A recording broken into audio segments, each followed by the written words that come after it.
Welcome, everyone, and thank you for tuning in to Language Ladder, the podcast. The podcast where we have simple, everyday conversations to help you improve your English listening skills. I'm your host, Issa. And I'm your other host, Bill. And Issa, I have been so excited for today's episode. It's a topic that can transport you to another place without even leaving your chair. I know, me too. We're talking about travel, the places we've been that have left a mark on us, and the destinations we're dreaming about for the future. Exactly. We're hoping to inspire some wanderlust in all of you listening today. Wanderlust is a wonderful word. It means a strong desire to travel and explore the world. It really is the perfect word for what we're talking about today. I'm already feeling inspired. So, Bill, to kick things off, why don't you start? Tell us about a place you visited that felt truly magical, a trip that has stayed with you long after you returned home.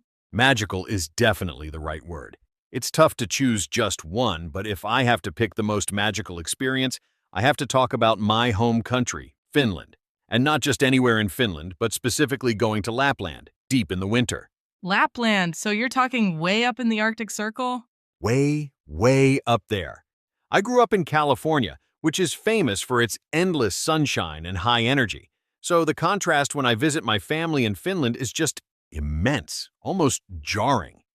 In the winter in Lapland, they have a period where the sun doesn't rise at all for several weeks. It's a phenomenon that's hard to wrap your head around until you experience it. That's so hard to imagine. No sun at all? It's called the polar night, or kamos in Finnish. But what's surprising is that it's not completely dark. For a few hours each day, the sky is filled with this beautiful, soft blue light that reflects off the pristine snow. Everything is blanketed in white, and the silence is so profound you can almost hear your own heartbeat. It's incredibly peaceful. But, of course, the real magic, the main event, is seeing the northern lights. Oh, the aurora borealis. I have always dreamed of seeing them. Are they as amazing in person as they are in photos? Oh, they are so much better.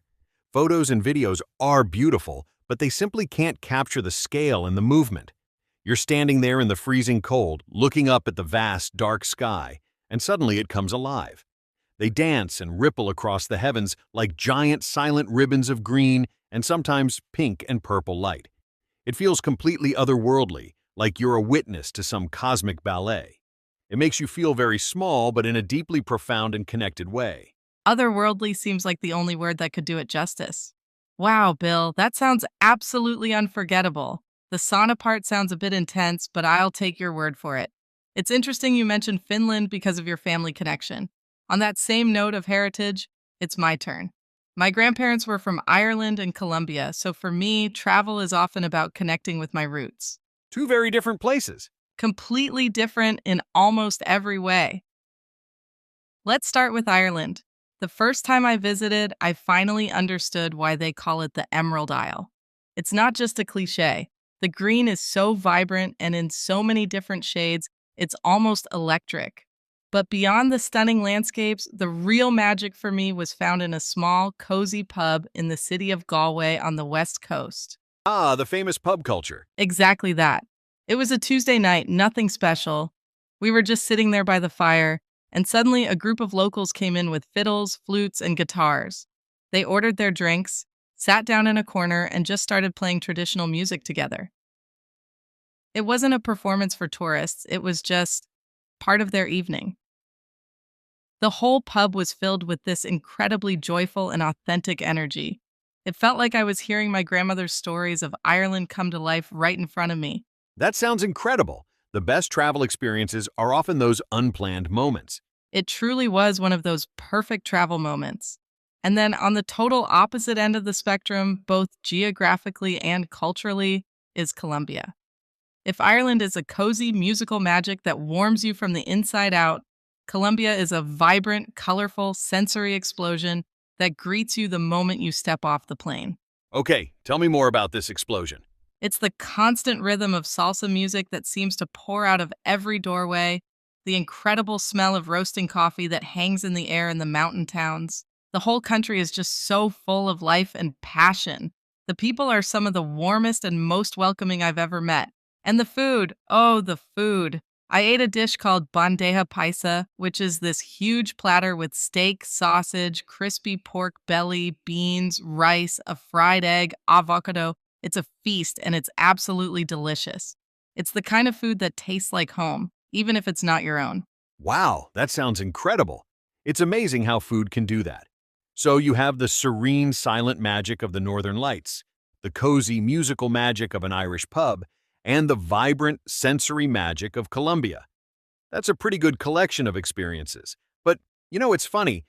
We often talk about traveling to faraway places, but what about the places we grew up? I mean, I grew up in California and you were in Germany. For millions of people, those are major travel destinations. That's such a great point. It's so easy to forget the magic that exists in your own backyard. You take it for granted.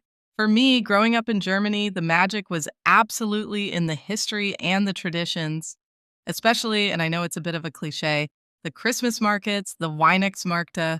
Oh, I've heard they are amazing. They really are just as magical as they sound.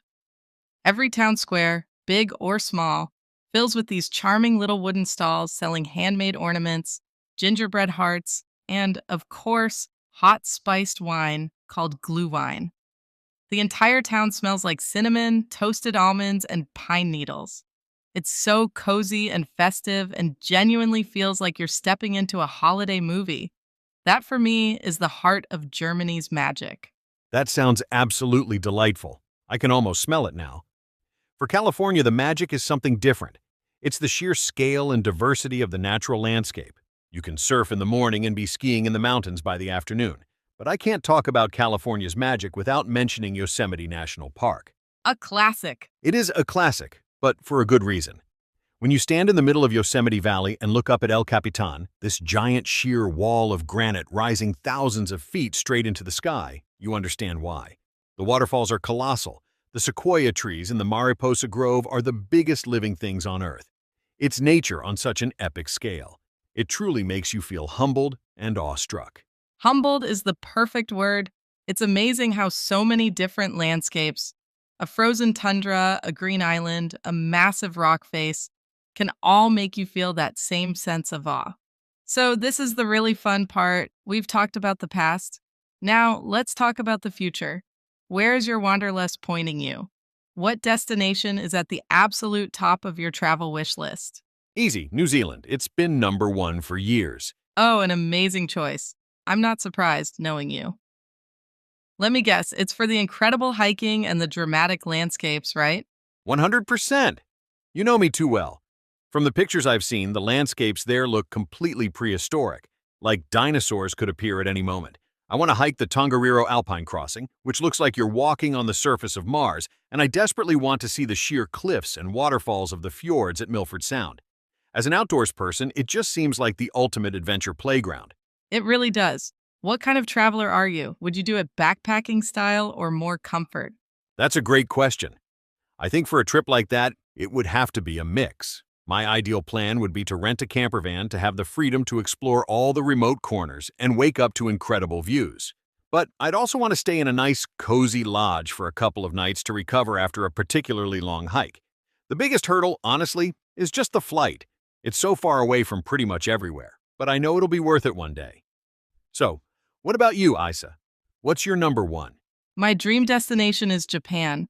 I am completely fascinated by the culture. Ah, Japan. That's definitely high on my list, too. It seems like a world unto itself. What is it specifically that draws you in the most? For me, it's the fascinating duality. It's the way the culture perfectly blends serene, ancient tradition with hyper-modern, futuristic city life. I want to be able to experience the quiet contemplation of a Zen garden in Kyoto with the meticulously raked sand and moss, and then, on the very same trip, feel the electric, organized chaos of Shibuya Crossing in Tokyo. The old and the new, side by side. Exactly that. The old and the new existing in perfect harmony. And of course, the food. I mean, I want to eat fresh sushi from a master chef at a fish market, find the best bowl of ramen in a tiny hidden away shop, and just try all the unique and wonderful snacks from the convenience stores. I think the biggest challenge for me would be the language barrier. I definitely want to learn some basic phrases before I go, just to be respectful and to be able to order food. That's a great approach. Locals always appreciate the effort. Well, this conversation has my wanderlust at an all-time high. I'm ready to pack my bags. Mine too. I hope everyone listening enjoyed this little trip around the world with us. We used a lot of wonderful descriptive words today. We did. Adjectives like magical, serene, vibrant, epic, and otherworldly. These are great words to make your own travel stories more vivid. And we talked about concepts like wanderlust, duality, and heritage. Try using one of these words this week to talk about a place you love. That's your homework for the week. Well, that's all the time we have for today. Thanks so much for listening to Language Ladder, the podcast. Join us next time when we'll be chatting all about our favorite hobbies and pastimes. Until then, happy learning and keep exploring. Bye, everyone. Goodbye.